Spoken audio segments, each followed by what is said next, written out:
এই মুহূর্তের big breaking news, ডিসেম্বরে পড়ে যাবে সরকার। ডেডলাইন বেঁধে দিলেন অভিজিৎ গঙ্গোপাধ্যায়। আবারও ডিসেম্বর ডেডলাইন।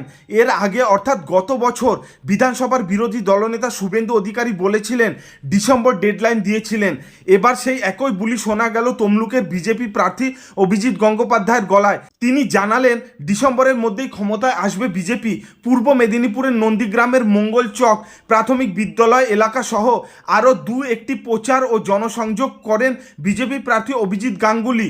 সোমবার সকালে শুভেন্দুর বিধানসভা এলাকায় এসে নারায়ণ চকে ভোট প্রচার করেন তিনি। পরবর্তীতে বিশেষ কাজে কর্মসূচি থেকে বিরত হন। মঙ্গল চকের এই কর্মী সভায় কার্যত মমতা সরকারকে হুঁশিয়ারি দিয়ে বিজেপি প্রার্থী ডিসেম্বর ডেডলাইন টেনে বলেন, আমরা এখানে ডিসেম্বর মাসের মধ্যে ক্ষমতায় আসব। যদি নাও আসি তাহলে 2026-এ আসব। তৃণমূল উধাও হবে। আমরা এলে এখানে চালু করব অন্নপূর্ণার ভাণ্ডার।